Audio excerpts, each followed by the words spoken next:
Novels forever में खुशामदीद। आज मैं माहा गुल का एक नावल पढ़ने जा रही हूँ जिसका नाम है बिटवीन लव एंड वॉर। और इस नावल को मैं अपने तरीके से पढ़ूँगी। मतलब मैं आप लोगों को 2-2 घंटे की वीडियोस नहीं दिया करूँगी। हाँ, मैं आप लोगों को एक दिन में ज़्यादा वीडियोस ज़रूर दिया करूँगी, क्योंकि अब मेरे लिए बहुत ज़्यादा मुश्किल हो गया है आप लोगों को लेंथी नावल्स प्रोवाइड करना, मतलब लेंथी वीडियोस प्रोवाइड करना। एक्चुअली होता ये कि आप आई नो बहुत सारे लोग मेरे नावल सुनते भी हैं और बहुत सारे नहीं सुनते, बट मेरे लिए बहुत मुश्किल हो रहा है कि मैं एक लॉन्ग वीडियो रिकॉर्ड करूं फिर आप लोगों को प्रोवाइड करूं। मैं आप लोगों को इस तरह एक्सप्लेन जो कर रही होती हूँ ना, ये मेरा होता है कि आप लोगों को प्रॉब्लम ना हो कोई, मतलब आप लोग ये ना कहें कि ये क्या हो रहा है, पहले तो आप ऐसे नहीं देती थी। तो चीज़ें जो होती हैं ना with the passage of time change होती हैं। एक जैसा टाइम नहीं रहता है, आपको according to situation, according to time चीज़ों को वेरी करना पड़ता है अकॉर्डिंग टू सिचुएशन। तो अब जो सिचुएशन बन रही है, मैं ज़्यादा तो एक्सप्लेन नहीं कर सकती आप लोगों को, लेकिन आप लोग मुझ पर इतना भरोसा रख सकते हो कि मैं आप लोगों के लिए अच्छे से अच्छा ही करूँगी। और मैं अब इतना ज़्यादा गैप ले चुकी हूँ, मतलब कोई सीरियसली आप लोगों को नावल्स प्रोवाइड नहीं कर पा रही हूँ, आई नो दैट। और इस चीज़ का मुझे अफ़सोस भी है और कुछ मेरी खुद का वो लापरवाही कह लें कि मुझसे हो नहीं रहा। मौसम भी बहुत ज़्यादा ठंडा है तो जिसकी वजह से मैं नहीं कर रही। हाँ, लेकिन ये है कि चीज़ों को अपने अकॉर्डिंग किया जा सकता है, जो कि मैं नहीं कर पा रही थी। लेकिन अब मैं कोशिश करूँगी कि अच्छे से हर चीज़ को हैंडल करूँ और आप लोगों को ज़्यादा से ज़्यादा नावल्स प्रोवाइड करूँ। लेकिन फिर भी मैं सोशल मीडिया नावल से फिर भी वो कर रही हूँ कि मैंने वो ना ज़्यादा पढूँ। लेकिन माहा गुल का मैंने इसलिए पढ़ा कि इनका मैंने ऑलरेडी पढ़ा था, तो सब लोगों को बहुत ज़्यादा पसंद आया था। आप लोगों का मुझे बहुत अच्छा रिस्पॉन्स भी मिला था, लेकिन इनकी तरफ से मुझे स्ट्राइक नहीं मिली थी। तो आई थॉट कि आइंदा भी ना मिले, लेकिन कुछ कहा नहीं जा सकता। अगर स्ट्राइक मिली तो मुझे ये नावल आप लोगों को बताए बगैर हटाना पड़ेगा। तो जब तक नहीं होती तो ये मैं पढ़ लेती हूँ। और कुछ मैं चेंजेस करना चाह रही थी, क्योंकि ज़ाहिर सी बात है एक जैसा टेस्ट किसी को पसंद नहीं होता। समटाइम्स मेरा भी दिल करता है कि मैं कुछ और तरह से नावल्स पढूँ, कुछ अलग से पढूँ। तो इसलिए फिर मैंने इसलिए इनके नावल को स्टार्ट किया है। और इन फ्यूचर मेरा पूरा इरादा है कि मैं जन्नत के पत्ते और नमल ये दोनों नावल्स अपने चैनल पर पढूँ। इस चैनल पर भी और दूसरे चैनल पर भी। मुझे दोनों चैनल्स को अब प्रॉपर टाइम देना है, तो मुझे आप लोगों की सपोर्ट चाहिए, आप लोगों का प्यार चाहिए। अगर आप लोग मुझे वक्त दे सकते, मतलब मैं इस तरह नहीं कर सकती कि आप लोगों को 2-2 घंटे की वीडियोस प्रोवाइड करूं। हाँ, इस तरह मैं कर सकती हूं कि मैं आप लोगों को 1-1 घंटे की 2 वीडियोस प्रोवाइड कर दूं, क्योंकि इस तरह वो ज़्यादा अच्छा रहेगा फॉर मी। आप लोगों ने तो सुननी है, चाहे मैं आप लोगों को 1 घंटे की दूँ, 2 घंटे की दूँ, आप लोगों ने दोनों वीडियोस डाउनलोड करनी है। लेकिन अगर मैं उनको थोड़ा टाइम ड्यूरेशन कम करके आप लोगों को दूंगी तो वो मेरे लिए अच्छा साबित होगा। तो आई थिंक सो कि आप लोग मेरा इस चीज़ में साथ देंगे और मुझे सपोर्ट करेंगे। तो इसलिए फिर आज मैं आप लोगों के लिए माहा गुल का नावल लेकर आई हूँ और मैं इसको पढ़ूँगी और देखते हैं कि ये नावल कैसा होता है। क्योंकि मैंने इनका आई थिंक सो एक नावल पढ़ा है, नहीं मैंने इनके 2 नावल पढ़े। मन महरम भी मैंने इनका पढ़ा है और राज आंखें वो भी पढ़ा है। तो दोनों पर मुझे अच्छा रिस्पांस मिला है और मैं उम्मीद करती हूँ कि मुझे इस पर भी अच्छा रिस्पांस मिलेगा। और इसके अलावा मैं लॉन्ग नावल स्टार्ट करना चाहती हूँ, बट जैसे कि मैंने बताया कि मुझे स्टार्टिंग में बहुत अच्छा रिस्पांस मिलता है, लेकिन एट द एंड जैसे जैसे होता है तो रिस्पांस कम हो जाता है। मेरा तो उतना ही टाइम लगता है ना, तो फिर मुझे होता है कि मैं इतना टाइम क्यों लगाऊं, जब मुझे बाकी वीडियोस पर भी उतना ही रिस्पांस, वैसा ही रिस्पांस मिलना है। तो फिर मैं थोड़ा कम कर देती हूँ। तो अब ये देखना है कि आप लोग कितना ज़्यादा रिस्पॉन्स अच्छा देते हैं और किस तरह से रिस्पॉन्स देते हैं, तो फिर उसके अकॉर्डिंग मैं चलूँगी। अदरवाइज़ मुझे लग रहा है ये चैनल बंद करना पड़ेगा मुझे, क्योंकि मेरा बहुत ज़्यादा टाइम फिर वेस्ट होता है। मैं फिर कोई और काम देखूँगी मैं इसको फिर मुझे छोड़ना पड़ेगा, क्योंकि अब मैं एमफिल की स्टूडेंट हूँ और मुझे अपनी स्टडी को भी टाइम देना है। इसके अलावा मैं एक जगह इंटर्नशिप करने का सोच रही हूँ और वो भी बहुत ज़रूरी है, मैं उसको स्किप नहीं कर सकती। मेरे पास टाइम नहीं है कि मैं उसको बाद में डालूँ या इस तरह करूँ, मुझे वो भी करनी है। तो वो दोनों चीज़ें बहुत इंपॉर्टेंट है। फिर आप लोगों को टाइम देना वो भी मुश्किल है, तो इसीलिए फिर मैं 2 घंटे की बजाय मैंने कहा कि मैं आप लोगों को शॉर्ट जब जब मुझे टाइम मिलेगा, जब जब थोड़ा ब्रेक मिलेगा, मैं आप लोगों के लिए रिकॉर्डिंग कर दिया करूँगी, ताकि आप लोगों को वो प्रॉब्लम ना फेस करनी पड़े। तो होप सो कि आप लोग इस चीज़ को अंडरस्टैंड करेंगे। तो आइए स्टार्ट करते इस नावल को बगैर किसी देर के। ये मंज़र राजपूत मैंशन का था, जहाँ रिजवान साहब बेसब्री से दरवाजे के बाहर अपनी बेटी उनान को कंधे से लगाए चक्कर काट रहे थे, क्योंकि अंदर उनकी कुल कायनात, उनकी बेबी, उनकी औलाद को जन्म दे रही थी, जबकि हयाम सोफ़ा पर बैठी अपनी गुड़िया से खेल रही थी।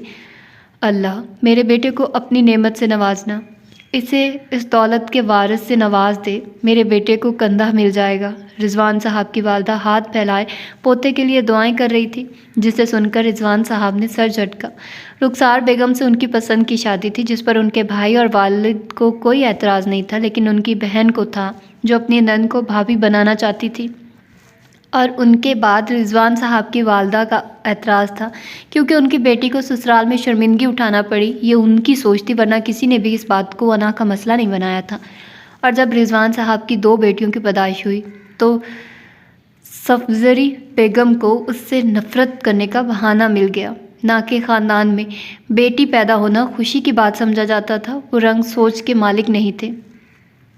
लेकिन शायद रुखसार उनकी पसंद की बहू नहीं थी, इसीलिए उन्हें बेटियों के ताने दिए जाते थे, और ज़्यादा ताने तो इस बात पर दिए जाने लगे कि जेठानी के माशाल्लाह से 4 बेटे हैं, क्योंकि वो ख़ानदानी है, जिस पर रुखसार बेगम को बहुत सी तल्ख़ बातों का सामना करना पड़ता। लेकिन शुक्र था कि रिजवान साहब उनसे बेपनाह मोहब्बत करते थे और हर मुश्किल वक्त में उनके साथ होते थे।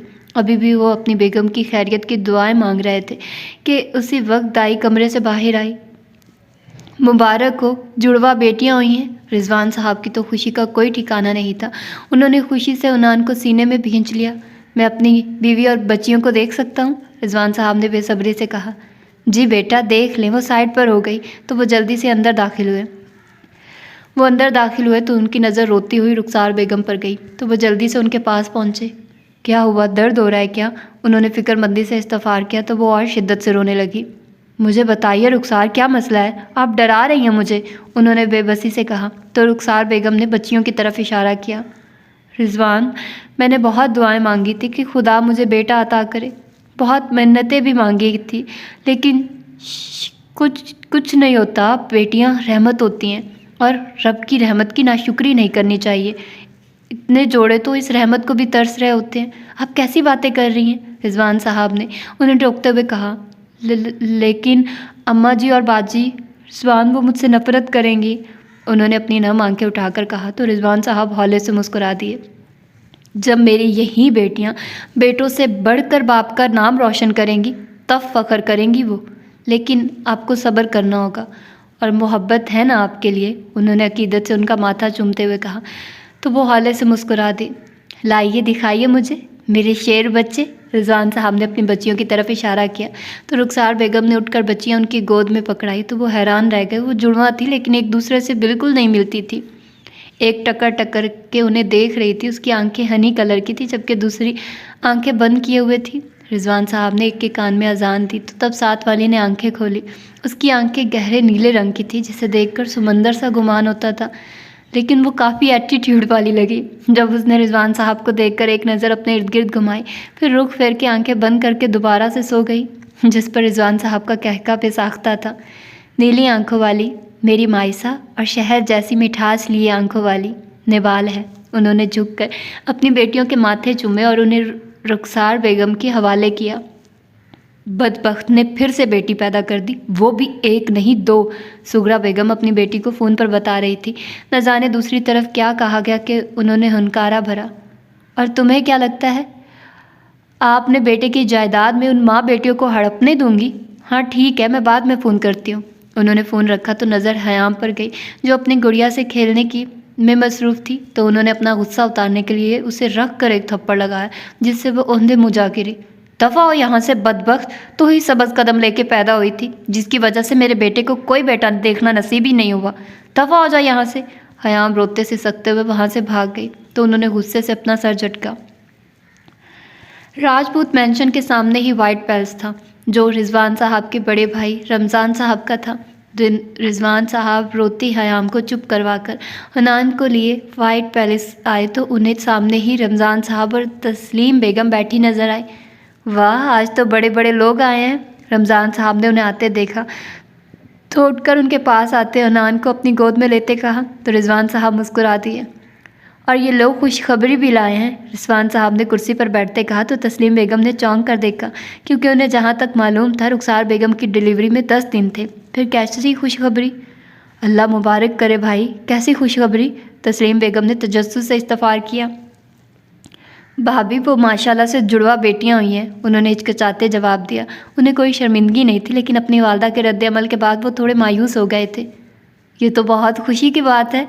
रमज़ान साहब उठकर उनके गले लगे तो वो हल्के से मुस्कुरा दिए। क्या हुआ रिजवान, तुम खुश नहीं हो? उन्होंने उनके बुझे चेहरे को देखकर पूछा। मैं क्यों खुश नहीं होगा भाई, मेरा खून है वो। लेकिन अम्मी, उन्होंने बेबसी से अपना सर झुका लिया। उन्होंने आज हयाम को मारा भी, अपना गुस्सा मेरी मासूम बेटी पर उतारा। उन्होंने सर झुकाए जवाब दिया तो रमज़ान साहब ने ताज्जुब से सर झटका। ये छोड़िए भाई, आपने मुझे बताना भी गवारा नहीं किया। क्या सोच रही होंगी मेरी छोटी देवरानी कि मुझे उसका एहसास तक नहीं? और माँ जी की टेंशन ना ले, मैं किसी बहाने उन्हें इधर ले आऊँगी या फिर रुखसार को अपने पास ले आऊँगी, तस्लीम बेगम ने कहा तो रमज़ान साहब ने भी उनकी बात से इत्तेफाक किया। भाई, मैं अपनी देवरानी को देख आऊँ, लेकिन पहले अपने सपूतों को भी बुला लो ताकि वो भी अपनी नई कज़न्स को देख लें। हसाम, फातीन, तानियाल, बसाम, बेटा जल्दी आओ, तुम लोगों की नई कज़न्स आई हैं। तस्लीम बेगम ने लाउंज में आते अपने चारों बेटों को आवाज़ लगाए। उनसे अपनी खुशी संभाले संभल नहीं रही थी। दिल में चुपके से मांगी हुई दुआ यूं कबूल होगी, उन्हें यकीन न था। वो चाहती थी उनकी मासूम सी देवरानी की बेटियां ही इस घर आएँ, जो बिल्कुल उसके जैसी मासूम और प्यारी और मोहब्बत करने वाली हों। ये बात तो उन्होंने वैसे ही कभी सोची थी, लेकिन आज 2 बेटियों की पैदाइश पर उन्हें लगा उनकी दुआ कबूल हो गई है। जैसे ही उनके बेटे बाहर आए, वो उन्हें लिए राजपूत पेंशन आ गई। आते हुए उन्होंने हयाम, हसाम को और अनान फातीन की गोद में दे दी थी। हसाम और फातीम उनकी ज़बान में बातें करने की कोशिश कर रहे थे, क्योंकि हयाम 2 साल की और अनान 1 साल की थी और दोनों बहनें अभी ठीक से बात नहीं करती थी। हयाम की तोतली आवाज़ की बातें फिर समझ आ जाती थी, लेकिन अनान की बिल्कुल नहीं आती थी। वो उन्हें लिए सीधा रुखसार बेगम के रूम में आई, जो नवाल को गोद में लिए प्यार कर रही थी और माइसा सोई हुई थी। अस्सलाम वालेकुम, बहुत बहुत मुबारक हो मेरी जान। उन्होंने आते ही रुखसार बेगम को चटाचट चूम डाला। तस्लीम बेगम काफ़ी हंसमुख मिजाज की मालिक थी। उनके इतने प्यार पर तो वो एकदम से बुखला गई। खैर मुबारक, रुखसार बेगम ने हल्की सी आवाज़ में कहा तो उन्हें अंदाज़ा हो गया कि उनकी सास साहिबा ज़रूर कुछ कह कर गई होंगी। इधर दो भाई मेरी बेटियां, उन्होंने उनके हाथ से नवाल को लेते हुए कहा और जब उसकी मनमोहनी सूरत देखी तो निहाल ही हो गई। रुखसार, माशाल्लाह से ये कितनी खूबसूरत है। जी भाभी, रुखसार बेगम ने मुस्कुराकर कहा। अल्लाह ने बेशक इन्हें बेटियां अता की थी, लेकिन वो चारों हुस्न की दौलत से माला माल थी। अगर उनकी सास बेटों के ताने न दे तो तस्लीम बेगम को यकीन था वो अपनी इतनी खूबसूरत बेटियों पर गरूर ज़रूर करती। तुम्हारा शुक्रिया रुखसार, तुमने मुझे 4 बेटियां अता कर दी, तस्लीम बेगम ने उनका हाथ थाम कर कहा तो रुखसार बेगम ने हैरान नज़रों से उन्हें देखा। मुझे गलत मत समझना रुखसार, लेकिन जब हयाम हुई तो न जाने कैसे मेरे दिल से दुआ निकली कि अल्लाह तुम्हारी बेटियों को मेरे बेटों का नसीब बना दे। मेरी बुरी नीयत नहीं थी, जैसे मुझे बेटियों की ख्वाहिश है तुम्हें भी बेटों की ख्वाहिश तो होगी ना। लेकिन आज जब सुना कि अल्लाह ने तुम्हें 2 बेटियों से नवाजा है, मुझे लगा मेरी दुआ कबूल हो गई। मैं तुम्हारे आगे झोली फैलाती हूँ रुखसार, मुझे अपनी बेटियाँ दे दो। मुझे लग रहा है मैंने आज नहीं मांगा तो देर हो जाएगी। तुम इसे जज्बातीपन कहो या कुछ भी, लेकिन मुझे खाली हाथ ना डालना। आप भी मुझे शर्मिंदा ना करें, आपने मुझे बहन माना नहीं, बहन बन के भी दिखाया है। मेरे लिए इससे बड़ी खुशी की क्या बात होगी कि मेरी बेटियाँ आपकी बहू बने। लेकिन आप वादा करें माँ जी को और बाजी को नहीं बताएंगी, वरना वो मेरी बेटियों को इस बात के भी ताने देंगी। उन्होंने तस्लीम बेगम के हाथ को थाम कर कहा तो वो मुस्कुरा दी। मेरा दिमाग ख़राब है, वैसे भी मैं नहीं चाहती मेरी बहुओं को किसी की नज़र लगे। तो तय पाया, हयाम मेरे हसाम की, अनान फातीन की, बाकी 2 बच्चियों के क्या नाम है? अपनी बात पूरी करते उन्हें याद आया कि नाम तो पूछा ही नहीं, नबाल और माइसा। दरवाज़ा खोलकर मुस्कुराती हुई रिजवान साहब और रमज़ान साहब अंदर दाखिल हुए। तो बताओ मेरी कौन सी भतीजी मेरे किस जिन की है? रमज़ान साहब ने मुस्कुराते हुए कहा तो तस्लीम बेगम ने हैरत और खुशी के मिले जुले तासुरात के साथ उन्हें देखा। आपको अभी वो कुछ कहती कि वो बोल पड़े। मुझे अपने भाई की बेटियां अपने बेटों से बढ़कर हैं और मैं भी वादा करता हूँ किसी को नहीं बताऊँगा, क्योंकि मैं भी नहीं चाहता इनको नज़र लगे। उन्होंने अपनी भतीजियों की तरफ मुस्कुराकर देखते हुए कहा। तो ये परी मेरे दानियाल की, नवाल को दानियाल के हाथों में देते हुए कहा, जो वहीं बेड पर बैठा था। नवाल के गोद में आते ही उसे चटाचट चूम डाला। ये बारबी मेरी है, जैसे हसाम और फातीन की। दानियाल ने हसाम और फातीन की तरफ इशारा करके कहा, जो अपनी अपनी गुड़िया को लेकर खड़े थे और हमेशा खुद ही उनके साथ खेलते थे। दानियाल और बसाम को खेलने न देते। बिल्कुल मेरे चैम्प, ये आपकी है, रमज़ान साहब ने दानियाल के बाल बिगाड़ते हुए कहा तो वो खिलखिला कर हंसा। मैं भी किसी को नहीं दूंगा, ने बाल को अपने नन्हे बाजुओं में दबोचते हुए कहा तो सब हंस पड़ी। ऑल मेली, बसाम ने अपनी तोतली ज़बान में कहा, जो कि 4 साल का हो गया था लेकिन अभी भी ऐसे ही बोलता था। और ये तुम्हारी, तस्लीम बेगम ने छोटी सी माइसा उसे पकड़ाई तो वो खुशी से निहाल हो गया। इससे पहले वो भी दानियाल की तरह करता। माइसा ने टकर टकर करती आंखों से बसाम को देखा और फिर अपना मुंह बनाया जैसे वो उसे पसंद नहीं आया। सब उसके फेस एक्सप्रेशन देख रहे थे। जिसने अब अपना नीचे वाला होंठ बाहर निकाला, आंखों को लबाब आंसुओं से भरकर इतनी ज़ोर से रोना शुरू किया कि बसाम ने डरकर उसे बिस्तर पर उछाल दिया। मुझे नहीं लेनी ये चुड़ैल, बसाम ने रोनी शक्ल बनाकर कहा तो फिज़ा में सबके कहके गूंजे। अच्छा बच्चों सुनो, ये हम सबका सीक्रेट है। अगर अपनी गुड़िया हमेशा के लिए चाहिए तो किसी को ना बताना, समझे? तस्लीम बेगम ने सबको देखकर कहा तो सब बच्चों ने शराफत से हाँ में सर हिलाया। कुछ साल बाद आप लोग जा रहे हैं तो मैं सब कैसे मैनेज करूँगी? बाजी और माजी तो मुझे ताने दे देकर ही मार देंगी। रुखसार बेगम ने चूल्हे की आंच कम करते हुए तस्लीम बेगम से कहा, क्योंकि कल वो और रमज़ान साहब उम्रा करने के लिए सऊदी अरेबिया जा रहे थे। इसीलिए तो तुम्हें कहा था कि तुम भी हमारे साथ ही चलो, बच्चियों को भी साथ ले जाते हैं। बेगम ने कमर पर हाथ बांध कर उन्हें घूरते हुए कहा। मुझे तो बाजी के इरादे ठीक नहीं लग रहे, तस्लीम बेगम ने कहा, क्योंकि जब से उनकी नंद आई थी वो दोनों माँ बेटी कमरे में घुसी सारा दिन कोई प्लानिंग कर रही होती और जब कोई जाता तो गड़बड़ा कर बात बदल देती। रुखसार मेरे साथ बाजार चलो, खाना तो बन ही गया है, उन्होंने रुखसार बेगम का हाथ पकड़कर अपने कमरे की तरफ ले जाते हुए कहा। लेकिन माँ जी और बाजी, रुखसार बेगम ने टालना चाहा तो उन्होंने घूर कर देखा। माँ बेटी की मीटिंग चल रही है, तब तक हम आ जाएंगे। घर में कमरे में जाकर अपनी शॉल निकाली, एक रुखसार बेगम को दी और एक खुद ली। फिर उन्हें लिए मार्केट आ गई और ढेर सारी शॉपिंग की। अभी ये क्या कर रही हैं आप, ऐसे कपड़े, उन्होंने पूछना चाहा लेकिन वो तस्लीम बेगम ही क्या जो उनकी सुन ले। उन्हें चुप रहने का इशारा करके अपनी पसंद से सारी शॉपिंग करके वापसी गिरा ली। गाड़ी जब राजपूत मैंशन और वाइट पैलेस के दरमियान आकर रुकी। चाचा ये सामान आप राजपूत मैंशन ले जाएं और हयाम बेटी के कमरे में रख दीजिएगा, उन्होंने अपने ख़ानदानी मुलाजिम से कहा जो उनका बहुत वफादार था। और तस्लीम तुम भी आज इधर ही रहना, माँ जी या बाजी बुलाएं तब भी ना आना, तस्लीम बेगम ने रुखसार बेगम को कहा तो उन्होंने सर हिला दिया और सामान लेकर राजपूत मैंशन में दाखिल हो गई। ये क्या बकवास है, तुम लोगों ने हमें बताना भी ज़रूरी नहीं समझा? सुगरा बेगम घर में निकाह की तैयारियां देखकर भड़क उठी। आग तो सफ़िया बेगम को भी लगी थी लेकिन वो अभी खामोश थी। मैं तो आपको सरप्राइज़ देना चाहती थी माँ जी, आपके पोतों के लिए ख़ानदानी बहुएं ला रही हूँ, तस्लीम बेगम ने उनके गुस्से को किसी खातिर में न लेते हुए कहा, जिस पर सुगरा बेगम दांत पीस कर रह गई। पहले इसकी माँ ने मेरे बेटे को उठाया और अब बेटियाँ, वो अभी और भी कुछ कहती कि रमज़ान साहब बोल पड़े। कैसी बातें करती हैं आप माँ जी, पसंद की शादी है, रुखसार भी किसी आम घर से तो नहीं है ना, अपने माँ बाप की इतनी जायदाद की इकलौती वारिस है, लेकिन आप ना जाने कैसा खानदान चाहती हैं। पढ़ी लिखी सुलझी हुई लड़की है, वो कभी आपसे या हमसे ऊंची आवाज़ में बात की हो और आप बस एक छोटी सी बात को इशू बनाकर बिला वजह इन्हें अपनी नफ़रत का निशाना बना रही हैं। और वैसे भी ज़िंदगी मौत का कोई भरोसा नहीं, इसीलिए मैंने ये फ़ैसला किया कि आज निकाह हो जाए। और हसाम समझदार है, बाकी हम ना भी रहे तो इसे रिश्तों की समझ बूझ होगी, वो संभाल लेगा। अब आप जल्दी से तैयार हो जाए, मैंशन चलना है। फिर रमज़ान साहब अपनी बात कहकर तस्लीम बेगम का हाथ थामकर अंदर चले गए। 15 साला हसाम के, 7 साला हयाम को, 13 साला फातीन को, 6 साल की उनान और 11 साला दानियाल को 5 साल की निबाल और आखिर में 9 साला बसाम को 5 साला माइसा के निकाह में दे दिया गया। रमज़ान साहब और रिजवान साहब की तो खुशी का कोई ठिकाना ही नहीं था, जबकि 2 लोगों के सीनों पर सांप लौट रहे थे। उनका बस नहीं चल रहा था कि रुखसार बेगम को उनकी बेटियों समेत जिंदा जला दें। ये लो चॉकलेट लिटिल प्रिंसेस, फातीन ने अपनी पॉकेट से चॉकलेट निकालकर उनान को दी। पहले तो वो घूरकर फातीन को देखती रही, फिर उसके हाथ से चॉकलेट पकड़कर दूर उछाल दी। उनान ने मुंह बनाकर जवाब दिया, तो तस्लीम बेगम और रमज़ान साहब का मुश्तरका कहका गूंजा, चलो भाई, बहुओं के नखरे शुरू हो गए। कोई नहीं बेटा, रुखसती होने तक आदत हो जाएगी, उन्होंने फ़ातीन को अपनी गोद में बिठाकर कहा, जो घूर कर रनान को देख रहा था, जो बिना उसकी घुरियों का असर लिए रुखसार बेगम की गोद में जा बैठी। ना बेटे, बीवियाँ घुरियों से काबू नहीं आती। वो अभी भी फ़ातीन को तंग कर रहे थे, जो बेचारा रोने को हो गया था।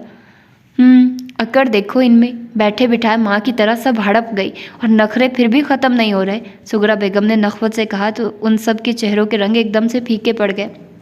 खबरदार माँ जी, आपने मेरी बेटियों को कुछ कहा। पहले ये रुखसार और रिजवान की बेटियां थी, लेकिन आज से मेरी हैं। और क्या हड़प्पा इन्होंने, उनके बाप और नाना की जायदाद मेरे शौहर बेटियों से क्या इस पूरे ख़ानदान से भर कर रही हैं।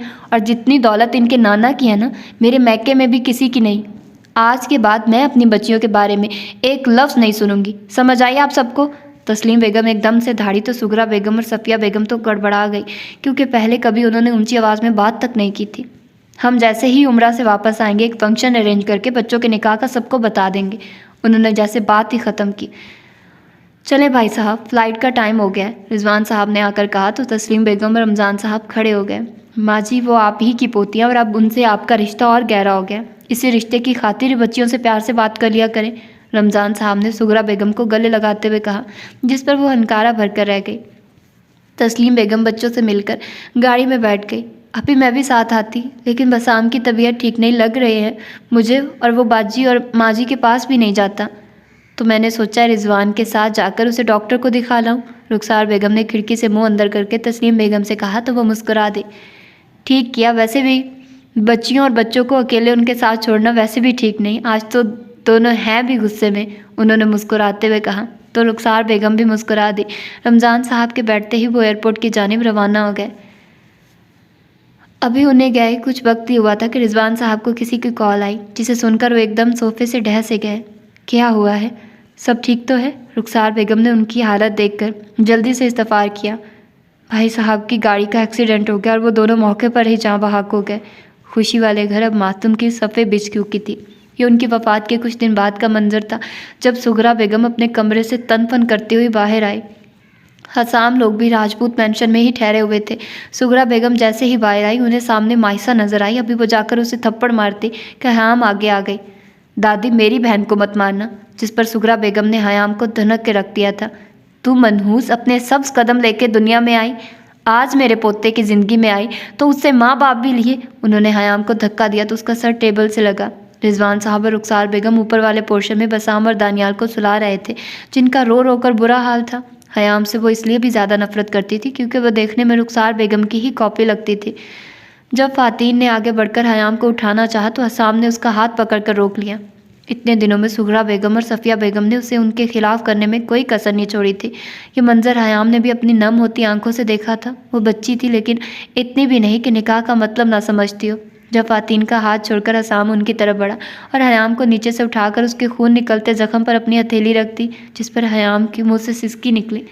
दादी, मेरे माँ बाप की मौत ऐसे ही लिखी थी, हयाम का इसमें कोई कसूर नहीं। अगर आपको लगता है तब भी मुझे फ़र्क नहीं पड़ता, क्योंकि मेरी माँ को ये बहनें अपने बेटों से भी ज़्यादा अजीज़ थी। ये सब्ज़ कदम या हो या बदबख्त, मुझे और मेरे भाइयों को दिलो जान से कबूल है।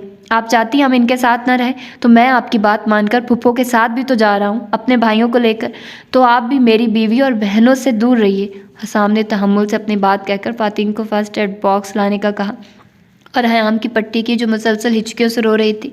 हयाम की आंखों से गिरता हर आंसू हसाम को अपने दिल पर गिरता महसूस हो रहा था, लेकिन वो नहीं चाहता था कि वो उनकी ज़्यादा साइड लें, जिससे दादी और पुप्पो उनसे और खिलाफ हो।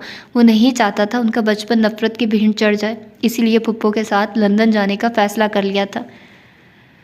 आज वो चारों भाई हमेशा के लिए यहाँ से जा रहे थे। रुखसार बेगम ने लाख मिन्नतें की, लेकिन सफ़िया बेगम ने उनकी एक ना सुनी। अब वो रोते हुए माहिसा को चुप करवा रही थी, जो मुसलसल बसाम के पास जाने के लिए ज़िद कर रही थी। रो रो कर उसका बुरा हाल था और वो चारों भाई अपने दिल पर पत्थर रख के गाड़ी में सवार हो गए। हसाम ने गलती से भी मुड़कर देखने की कोशिश नहीं की, देख लेता तो कमज़ोर पड़ जाता। वो लड़की तो पैदा होते ही उसके दिल में आ समाई थी, और जब उसकी माँ ने उसके नाम से मंसूब किया तो वो इसे सारे जहान से अजीज़ हो गई। ये फ़ैसला उनका बचपन बचाने के लिए किया था, लेकिन नहीं जानता था कि ये फ़ैसला ही उनका बचपन छीन लेगा। जितनी मोहब्बत अब उन सब के दिल में एक दूसरे के लिए है, वापसी पर उतनी ही नफरत होगी एक दूसरे के लिए। और फिर वो तड़पती हुई अपनी जानों को वहीं छोड़कर चले गए। ज़्यादा बुरा हाल निबाल का था, जो हसाम और फ़ातीन से ज़्यादा अटैच थी, जो उसे सगी बहनों से ज़्यादा प्यार करते थे। वो बहनें एक दूसरे के लिए काफ़ी थी, लेकिन भाई नहीं। उनका ये ताने सुन सुनकर उनके दिल में भी भाई की चाह पैदा हो गई थी, और आज उनके भाई भी तो बिछड़ गए थे। इधर देखो, इधर आकर बैठो मेरी गोद में, एक सनसनाती हुई आवाज़ उसके कानों में गूंजी। नहीं, पीछे हूँ, डरती आवाज़ में खुद को पीछे घसीटते हुए कहा। हाँ हाँ, क्यों, प्रिंसेस को डर लग रहा है? खबासत से कहका लगाकर उसके जिस्म को छूना चाहा, जो थर थर काँप रही थी। मैं नहीं हूँ प्रिंसेस, डोंट टच मी, एकदम चिल्लाकर कहा, जिस पर सामने वाले ने उसका मुंह अपने हाथों में दबोच लिया। प्रिंसेस ना सही, मेरी रखेल तो तुम ही बनोगी, और फिर तुम्हारी वो बहनें, कमीनगी से उसके चेहरे पर हाथ फेर कर कहा, जो आंखें मीच कर कांप रही थी। मेरा निकाह हुआ है, मेरा शौहर छोड़ेगा नहीं तुम्हें। आखिर उम्मीद से उस शैतान को रोकना चाहा, जिसने उसकी बात पर अपना चेहरा उसकी गर्दन में छुपाना चाहा, जबकि उसका हाथ उसके जिस्म पर गर्दिश करने लगा। छोड़ो मुझे, पीछे हटो। आह, खून नहीं, खून मैंने कुछ नहीं किया। वो एकदम हड़बड़ाकर उठी तो कमरे में सूरज की रोशनी पूरी तरह से फैल चुकी थी। माथे पर आए पसीनों को हाथ से साफ करके टाइम देखने के लिए सामने निगाह उठाए तो सुबह के 7 बज रहे थे। फ्रेश होने की नीयत से वॉशरूम का रुख किया। राजपूत मैंशन आज महल था, तो इसमें रहने वाली भी शहजादियों से कम नहीं थी, लेकिन उन्हें कहाँ गवारा था कि कोई उन्हें शहजादियाँ कहे, क्योंकि वो शहजादियों की तरह दूसरों के असूलों और कवानीन पर नहीं चल सकती थी। लोग उन्हें इमोशनलेस कहते थे तो ठीक ही कहते थे। उनके दिल में मोहब्बत, जज्बात, प्यार सिर्फ एक दूसरे के लिए ही थे। बाकी दुनिया क्या सोचती है, क्या करती है, उन्हें परवाह नहीं थी। लेकिन जालिमों और मुजरमों के लिए वो सपाक थी। हर गुजरते साल ने जैसे किसी की वापसी की उम्मीदों को तोड़ा था, वैसे ही उनकी संगदिली को मजबूत किया था। अब उन्हें किसी शहजादे का इंतज़ार नहीं था, और जिनके लिए इंतज़ार में शिद्दत थी, अब हर गुजरते दिन के साथ उतनी ही शिद्दत उनकी नफ़रत में हो रही थी। वो एक दूसरे के लिए किसी की जान लेना भी जानती थी और देना भी। 18 साल बाद हसाम लोगों के लंदन जाने के 6 माह बाद सुहरा बेगम की हार्ट अटैक की वजह से लंदन में ही मौत हो गई, जो अपनी बेटी के पास गई हुई थी। हार्ट अटैक क्यों आया, ये बात अभी तक किसी को नहीं पता चली, जबकि 8 साल बाद रुखसार बेगम की वफ़ात हो गई, जो कि काफ़ी अरसे से बीमार थी। रुखसार बेगम की मौत ने हयाम, उनान, नबाल और माइसा को बुरी तरह तोड़ दिया था। फिर 3 साल बाद हयाम के नाना नानी उनके पास आकर रहने लगे। हयाम ने अपनी स्टडी के साथ अपने बाबा की बिज़नेस भी संभालना शुरू कर दिया था, क्योंकि अपनी बीवी की वफ़ात के बाद वो दुनिया से कट के रह गए थे। लेकिन हयाम ने अपनी ग्रेजुएशन के बाद CSS के एग्ज़ाम देकर पुलिस फोर्स ज्वाइन कर ली थी। उनान ने जर्नलिस्ट बनकर अपनी मामा का ख्वाब पूरा किया था, जबकि नबाल ने हयाम के कहने पर लॉयर का पेशा इख्तियार किया। जबकि माइसा को हजूम वगैरह से खौफ आता था, इसीलिए उसने हयाम के पुलिस फोर्स ज्वाइन करने के बाद ऑफिस देखना शुरू कर दिया। और ये सब करके चारों बहनों ने अपने बाबा का सर फ़ख्र से बुलंद कर दिया। लेकिन उन सब के पीछे इस मकाम तक पहुंचने के लिए कितनी तकलीफ़ें, कितना कुछ खोना पड़ा, सिर्फ वो जानती थी। और इन तकलीफ़ों और दर्द को राज की तरह अपने दिल में दफन कर लिया, और वो राज ही उनके दिल को पत्थर बनाने का सबब बन गए। आज कब तक तुम सब फ्री होगी? रिजवान साहब ने ब्रेकफास्ट करती हुई अपनी बेटियों को देखकर इस्तफार किया। मेरी आज DIG के साथ मीटिंग है, शाम 4 बजे तक, पता नहीं कब तक उससे फ्री हूँ। उसके बाद अरहम किसी केस पर काम कर रहा है, तो उसे हेल्प चाहिए, तो उसका केस मुझे स्टार्ट से स्टडी करना पड़ेगा। 9-10 बज जाएंगे। हयाम ने अंगूठे की पुश्त को अपने निचले होंठ पर फेरते हुए कहा, क्योंकि ये उसकी बचपन की आदत थी। रिजवान साहब ने सवालिया नज़रों से बाकी तीनों की तरफ देखा। मेरा शाम 7 बजे लाइव शो है, जिसमें 2 मुखालिफ पार्टियों के मेम्बरान का इंटरव्यू होगा। मेरा कंफर्म नहीं कब फ्री हूँ। उन्होंने कंधे झुकाकर कहा। मैं कोर्ट से जल्दी फ्री हो जाऊँगी, लेकिन इसके बाद मेरा शॉपिंग का प्लान है। नबाल ने अपनी नानों की तरफ देख कर कहा, जो उसके इस पेशे के बहुत खिलाफ थे। वजह कुछ ख़ास नहीं, यही थी, उन्हें लॉयर पसंद नहीं थे, और वो नहीं चाहती थी कि नबाल ये पेशा इख्तियार करे। अब रिजवान साहब ने अपनी सबसे छोटी बेटी को देखा, जो अपनी प्लेट में चम्मच को उबाने में मसरूफ़ थी। इर्द गिर्द क्या हो रहा है उससे कोई फ़र्क नहीं पड़ता था। पहले वो रिजवान साहब का बहुत ख्याल रखती थी, उनसे हर बात शेयर करती थी, लेकिन 7 साल से वो बहुत अजीब हो गई थी। उसका रवैया उनके साथ बहुत सर्द हो गया था। वो जब उनकी तरफ देखती तो उन्हें उसकी आंखों में शिकवा, दर्द, तकलीफ़ और खुद के लिए खालीपन नज़र आता था, लेकिन वो समझ नहीं पाते थे ऐसा क्या हुआ है, वो क्यों उनसे नाराज़ है। माई साहब कब फ्री होगी बेटा? उन्होंने नरमी से उसे मुखातिब किया तो उसने खाली खाली नज़रों से उनकी तरफ देखा। नबाल ने अपनी जुड़वा बहन के रवैये पर अपना होंठ बेदर्दी से कुचला। वो तीनों अपने एहसासात शिकवे छुपाने में माहिर थी। वो अपने बाप को तकलीफ़ नहीं देना चाहती थी, लेकिन मायसा उसकी आंखें ये छुपाने में नाकाम हो जाती थी। वो सर्द नीली आंखें खुद में छुपे राज और तकलीफ़ बयान कर जाती थी। नहीं, मैं बिज़ी हूँ डियर डैड, और मुझे नहीं पता मैं कब फ्री होंगी। तो क्या आपको हमसे कुछ कहना था या कोई काम था? अपने लहजे को हद्दुल इम्कान नरम रखते सर्द आंखों से पूछा तो वो मुस्कुरा दिए।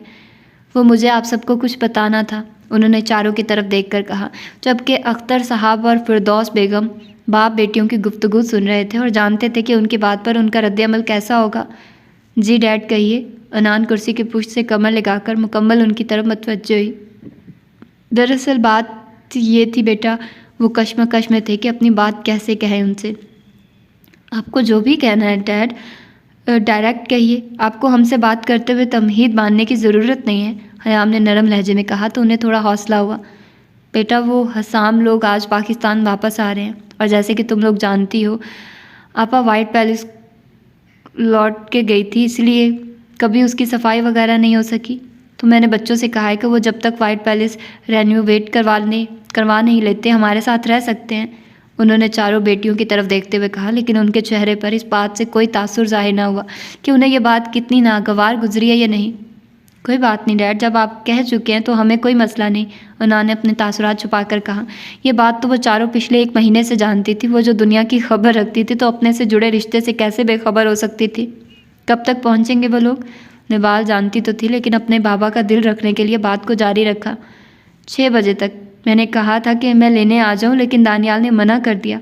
अभी तो बस पहुंचने वाले होंगे, उन्होंने मुस्कुराकर कहा, जबकि दानियाल के नाम पर नफ़रत की शदीद लहर नबाल के वजूद में सरायत कर गई। ठीक है डैड, हम चलते हैं, आकर उन सबसे भी मिल लेंगे, नबाल ने चेयर से उठते हुए कहा तो उसकी तकलीद में वो तीनों भी अपनी जगह से उठी। हयाम ने अपनी पैंट शर्ट पर लॉन्ग कोट चेयर से उठाकर पहना, जबकि नबाल ने अपना हेलमेट टेबल से उठाकर बाजुओं के दरमियान रखा और बाहर की तरफ कदम बढ़ाए। हयाम, अनान और मायसा अपनी अपनी कार्स में बैठी और नबाल ने हेलमेट पहनकर बाइक स्टार्ट की। उन सबको देखकर चौकीदार ने दरवाज़ा वॉक किया। हयाम और नबाल पहले निकली। अभी वो गेट पार करती के सामने 2 गाड़ियां आकर रुकी। दिल की धड़कन एकदम से सुस्त हुई, लेकिन सर झटककर हयाम ने गाड़ी आगे बढ़ाई, जिसे देखकर सामने गाड़ी में मौजूद ड्राइवर ने हड़बड़ाकर अपनी कार पीछे की। तो हयाम और नबाल जन से अपनी गाड़ियां लेकर निकली, जबकि उनके पीछे मायसा और उसके साथ अनान अपनी दाएं तरफ को निकली। उनके निकलते ही दोनों गाड़ियां अंदर आए। रिजवान साहब ने घड़ी की तरफ देखा तो रात के 10 बज चुके थे। उन चारों में से कोई भी अभी तक घर नहीं आई थी और फिर उठकर रूम से बाहर आ गए, जहां लाउंज में वो सब बैठे हुए थे। शाम को सफ़िया बेगम ने अपनी दोनों बेटियों और एक बेटे के साथ आकर सरप्राइज़ दिया। रिजवान साहब को फिक्र थी कि अब उनकी बेटियां क्या रिएक्शन देगी, जबकि अख्तर साहब और फिरदौस बेगम खाना खाकर रूम में चले गए थे। सफ़िया बेगम का कहना था वो रात का खाना अपनी भतीजियों के साथ ही खाएंगी, इसलिए वो सब बैठे अब उनका इंतज़ार कर रहे थे। अभी रिजवान साहब बाहर आकर उन्हें खाना खाने का कहते कि पोर्च में गाड़ियाँ रुकने की आवाज़ें आईं तो एकदम से उन सब के चेहरों पर मुस्कुराहट रेंग गई, जबकि फ़ातीन और दानियाल जो अपने मोबाइल में मसरूफ़ थे एकदम से सीधे होकर बैठे, जबकि हसाम और बसाम ने पीछे मुड़कर दरवाजे की जानिब देखा, जहां से सबसे पहले अनान दाखिल हुई। अस्सलाम वालेकुम एवरीवन, मोबाइल पे कुछ टाइप करते हुए बिना सर उठाए सबको मुश्तरका सलाम करके सीढ़ियाँ फलांगती हुई अपने कमरे में चली गई, जबकि सफ़िया बेगम ने तंजिया नज़रों से फ़ातीन को देखा।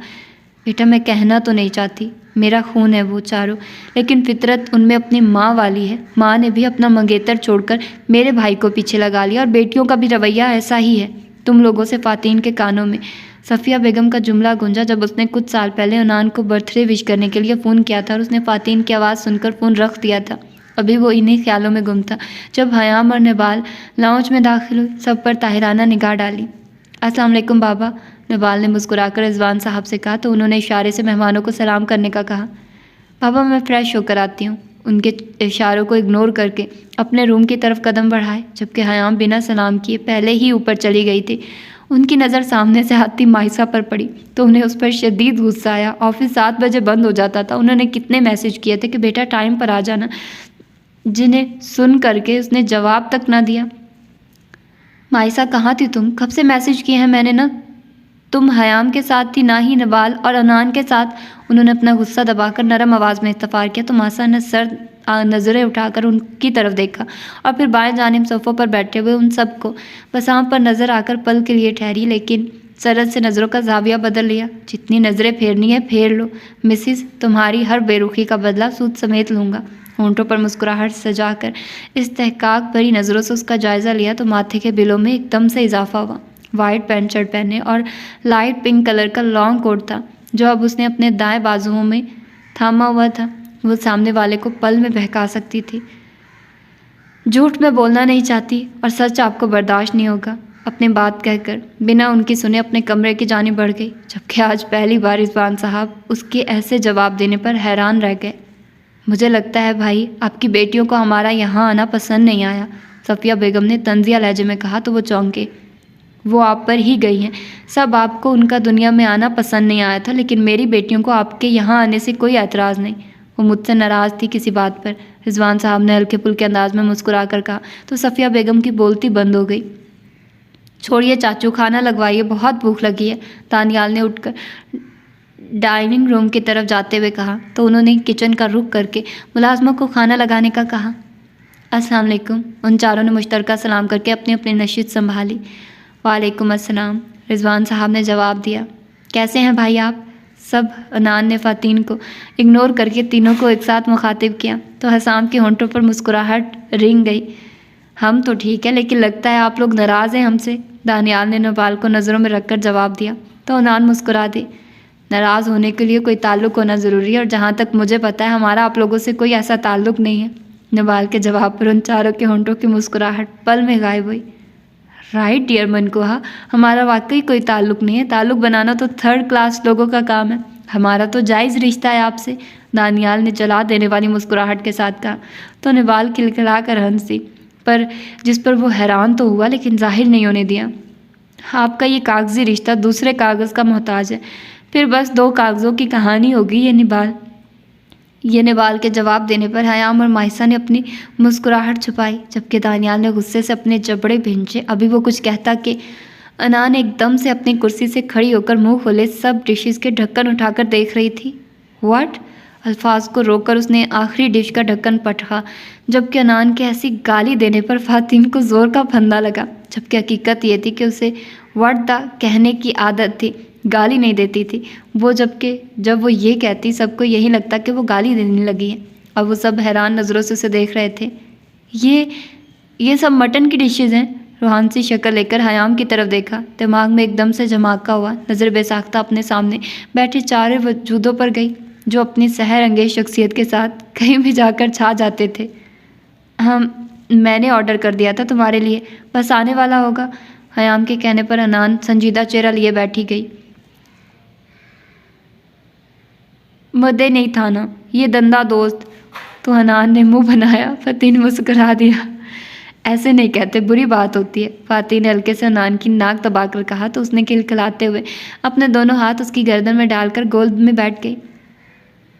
मैं नहीं तैती फाफिल, मुझे तो तौतलित दे दो, मुझे ये नहीं था ना नाना। अपने नाजुक छोटे छोटे हाथों में फ़ातीन का चेहरा भरकर कहा तो उसने दोनों हाथों को थामकर अपने होंठों से लगाया। लेकिन मेरी अनान तो बहुत अच्छी है, और पता है ये आपके फ़ा का फेवरेट है, इस मीट से आपका फ़ा स्ट्रॉन्ग होगा, तो अपने फ़ा के लिए भी नहीं खाओगी? फ़ातीन ने रोनी शक्ल बनाकर कहा। मुझे भी स्ट्रॉन्ग होना है फ़ा जैसा, अनान ने झट से प्लेट उठाते हुए कहा तो फ़ातीन का खूबसूरत कहका गूंजा। तुम बच्चों ने जागना है तो जागो, मैं तो सोने जा रहा हूँ। रिजवान साहब की आवाज़ पर अनान होश में आई, जो अब अपने रूम की तरफ जा रहे थे। हाय एवरीवन, इस आवाज़ पर हयाम लोगों ने नज़रें उठाकर देखा तो दो लड़कियां और एक लड़का आकर उनके सामने वाली चेयर्स पर बैठे। वो जानती तो थी कि वो उनकी पुप्पो के बच्चे हैं, लेकिन अनजान बनी रही। आप लोग कौन? माइसा ने हैरत से भरपूर लहजे में कहा तो सफ़िया बेगम ने खूनख्वार नज़रों से उसे देखा, लेकिन लहजे में मिठास घोलकर बोली, तुम लोगों की कज़न्स हैं।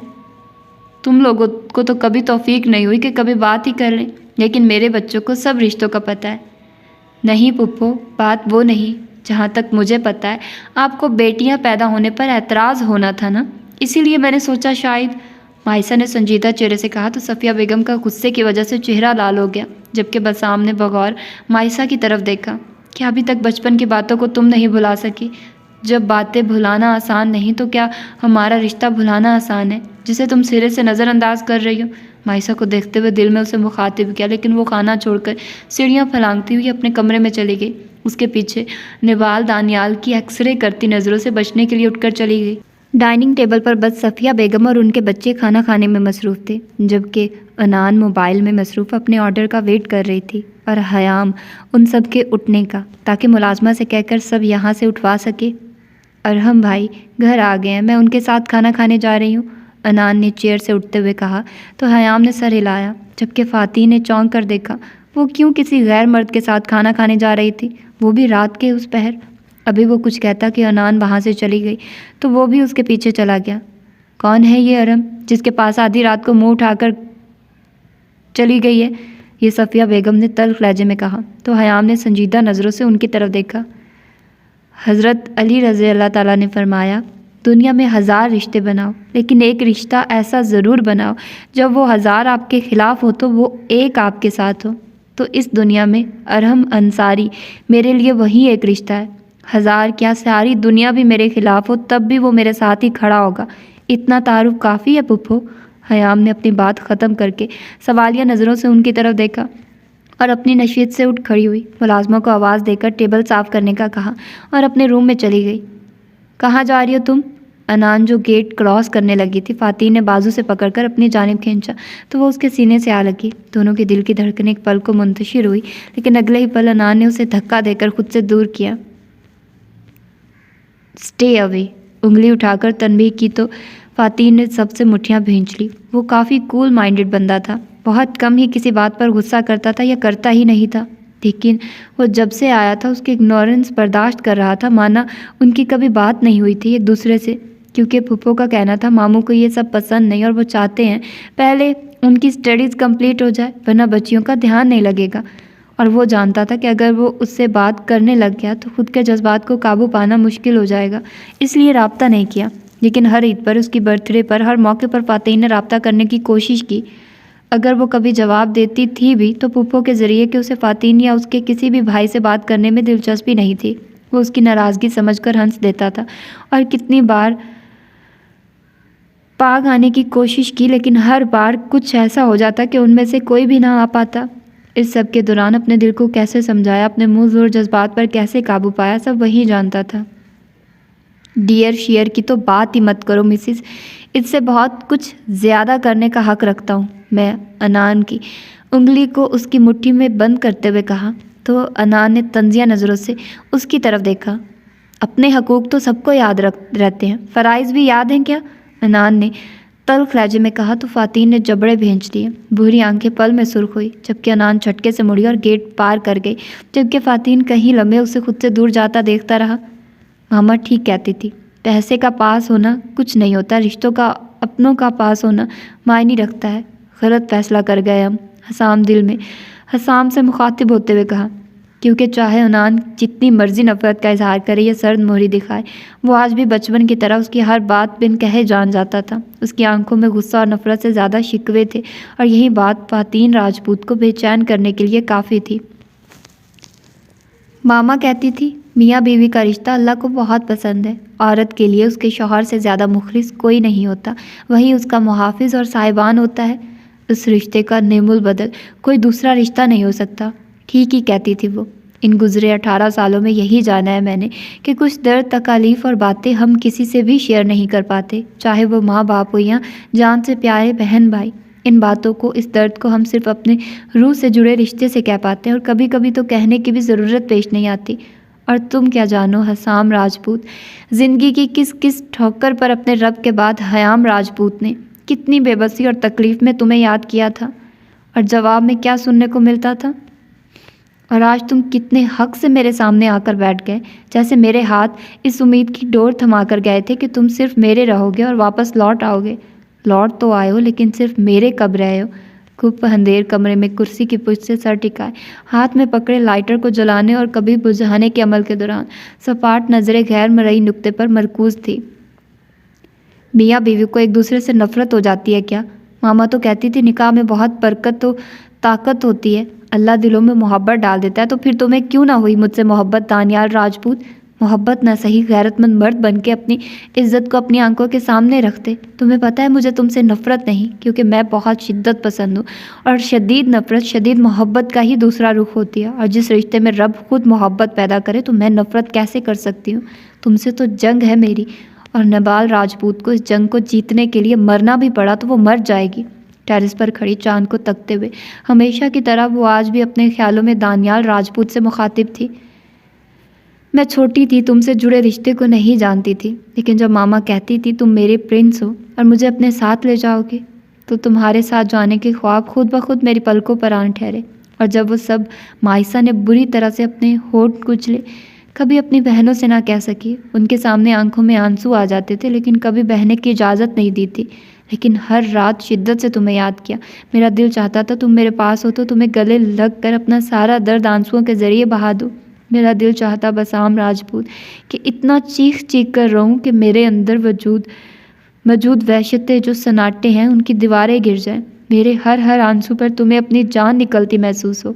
कहीं बार जो लगा तुम आने वाले हो तो यही सोचा था कि तुमसे मिलते वक्त माइसा राजपूत दुनिया की परवाह नहीं करेगी, तुम्हारी बाहों में आ समाएगी और फिर तुम्हें कहेगी कि मुझे खुद में कैद कर लो। मुझे वो कैद दिलो जान से कबूल होगी, लेकिन मुझे इस दुनिया से छुपा लो। लेकिन हुआ क्या, तुम तो अपनी नई दुनिया में गुम थे, मशहूर प्ले बॉय कहलाते हो। मैंने तुम्हारे अलावा कुछ सोचा ना, और तुमने एक मुझे ही नहीं सोचा। मुझे तुमसे जुड़ी हर चीज़ से नफरत है, हत्ता के खुद से भी। टेबल पर पड़ी हर चीज़ को ज़मीन बोस करते हुए चीख कर कहा, लेकिन ये शोर भी कमरे की चार दीवारी तक ही रह गया। क्या फ़ायदा आपकी इतनी मेहनत का, इतने साल लगा दिए, लेकिन वो यहाँ आते ही मजनू बन गए। उनको देखते ही सना ने नफरत भरे लहजे में उन सब के जाने के बाद सफ़िया बेगम से कहा, जो खुद गुस्से से भरी बैठी थी। हाँ माँ, देखा आपने कैसे वो बसाम मोहब्बत भरी नज़रों से माइसा को तक रहा था, जैसे इसके अलावा तो कोई है ही नहीं। यहाँ फरा ने भी आग लगाई तो सफ़िया बेगम ने चम्मच मेज़ पर पटक कर प्लेट में रखा। कितनी अकड़ दिखा रही थी वो, लेकिन फ़ातिन साहब कैसे दुम दबाकर पीछे भागे उस उनान की। चुप करो तुम तीनों, सफ़िया बेगम ने अपने बेटे फहद की बात काटते हुए कहा। तो वो तीनों चुप कर गए। पहली बार आमने सामने आया है ना, तो इसीलिए रवायती मर्दों की तरह मोहब्बत जाग रही है। परवरिश तो मेरी ही है, अगर परवरिश भी यहाँ काम ना आई तो इतने सालों की नफरत जो बोई है अपनी बातों से, बस इस शोले को भड़काने की देर है। जिसे नाराज़गी समझ रहे हैं ये सब एक दूसरे को जान से मारने के दर पर ना आए तो मेरा नाम भी सफ़िया नहीं। अपने लफ्ज़ों में जहर भरकर कहा तो उनके तीनों बच्चे इस बात पर मुस्कुरा दिए। एकदम से कोई दरवाज़ा खोलकर दाखिल हुआ तो हयाम ने आंखें खोलकर अंधेरे में आने वाले को देखना चाहा, जो अब हाथ से टटोलकर लाइट्स ऑन कर रहा था। एकदम से सारा कमरा रोशनी में नहा गया तो हयाम ने आंखें ज़ोर से मींच ली। वो कब चेयर पर सर रख के सो गई पता नहीं चला, और अब एकदम से इतनी लाइट्स ऑन होने पर आंखों में एकदम से चुभन हुई। दरवाज़ा बंद होने की आवाज़ पर हयाम ने आंखें खोलकर सामने देखा तो हसाम दरवाजे से टेक लगाए मखमूर नज़रों से उसे ही देखने लगा। ये क्या बदतमीज़ी है, सारी उम्र बाहर गुजारा है, अभी तक इतने मैनर्स नहीं आए कि किसी के रूम में दस्तक दिए बगैर नहीं जाते। हयाम ने अपनी जगह से उठते हुए बदतमीज़ी से कहा तो हसाम ने अपनी मुट्ठियाँ भींचकर गुस्सा जब्त करना चाहा।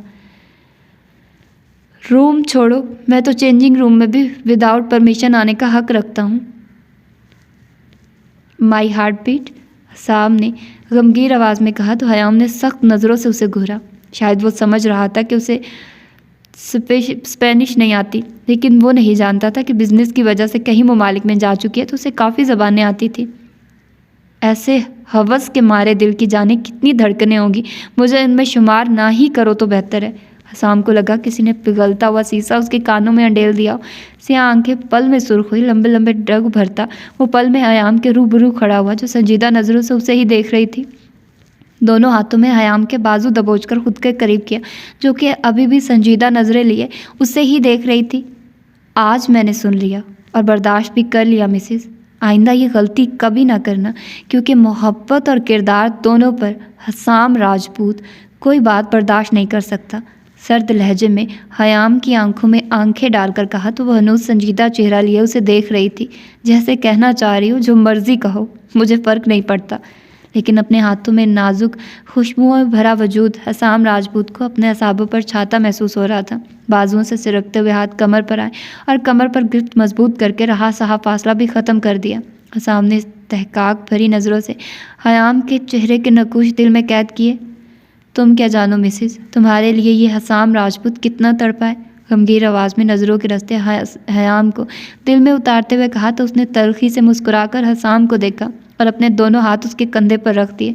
हसाम के दिल ने एक बीट मिस की और हयाम को शिद्दत से खुद में भींच लिया।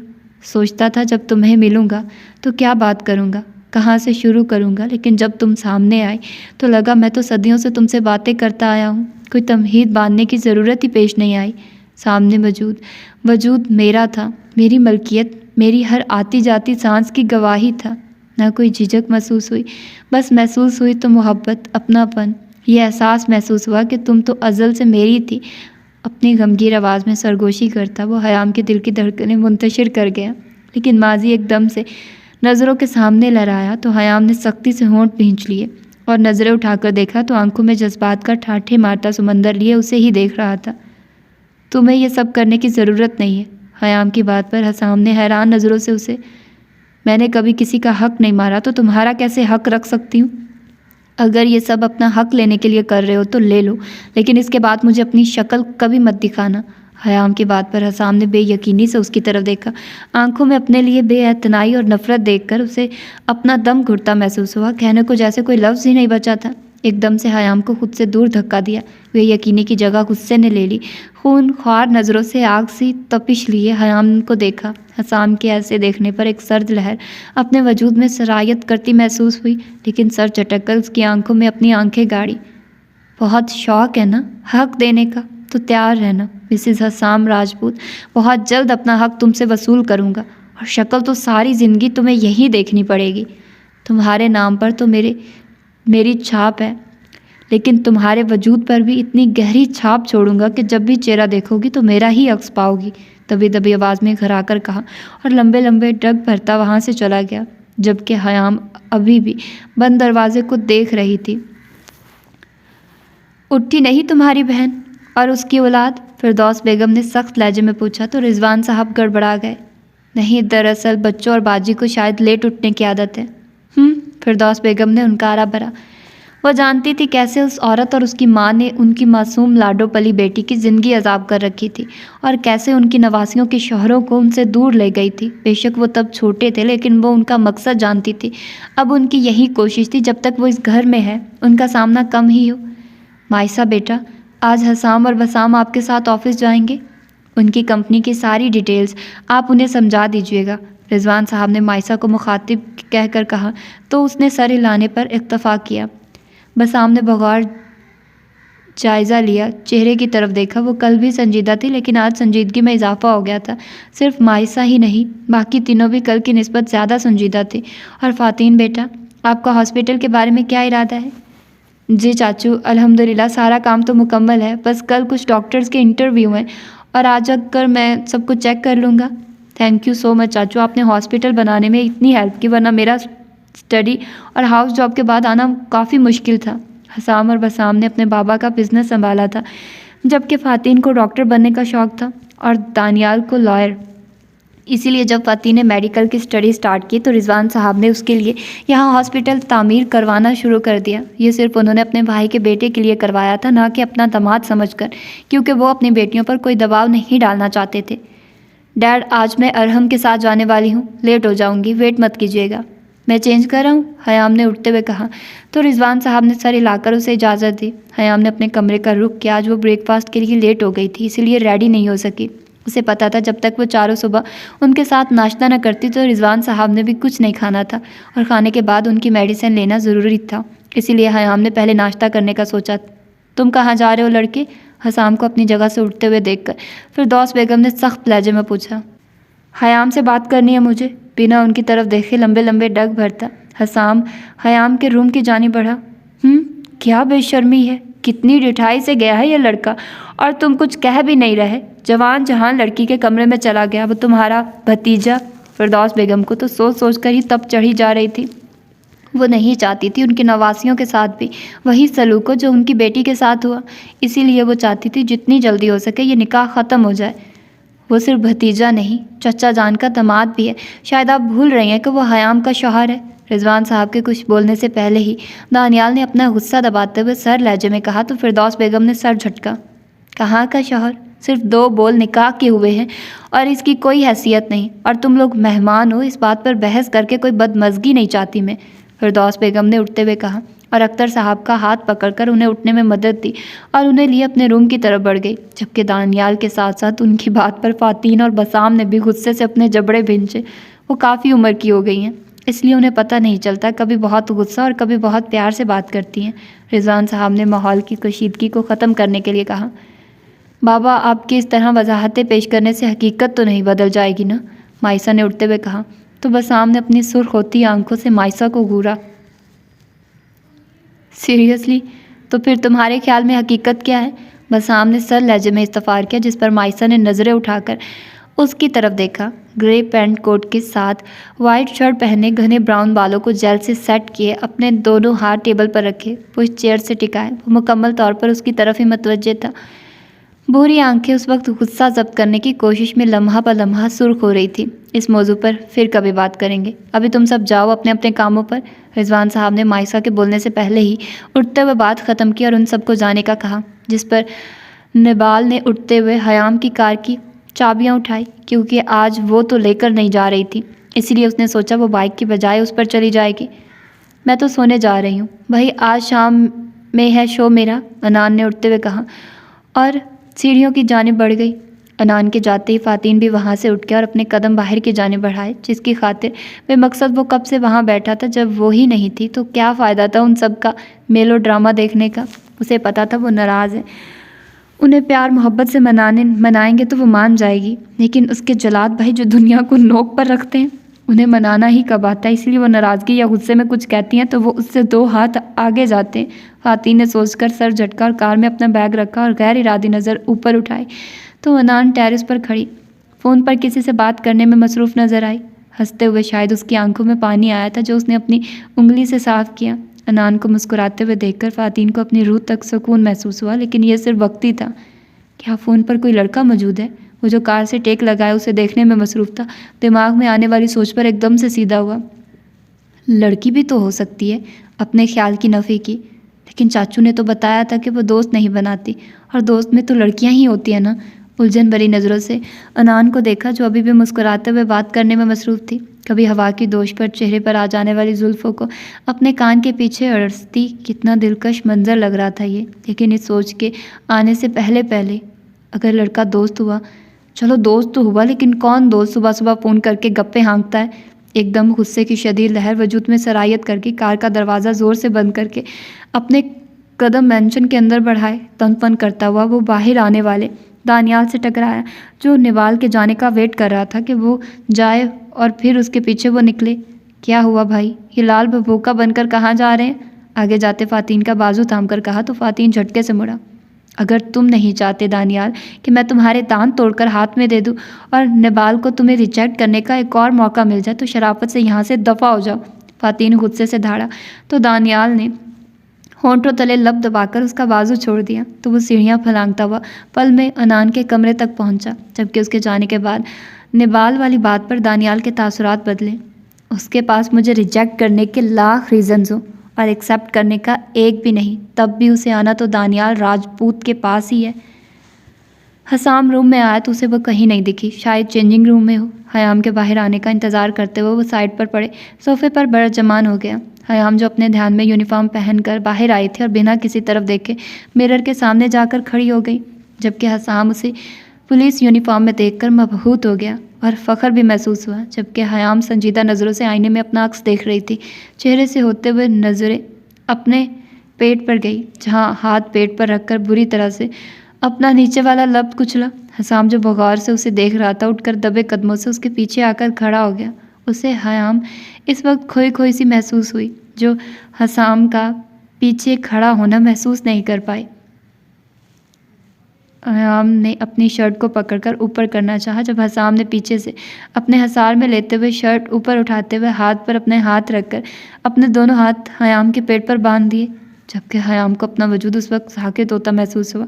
आंखों में बेयकीनी लिए आईने में अपने पीछे मौजूद वजूद के अक्स को देखा, जो आंखों में चाहत लिए उसे ही देखने में मसरूफ़ था। हसाम को बिल्कुल याद नहीं था कि वो किस वजह से उसके पीछे आया।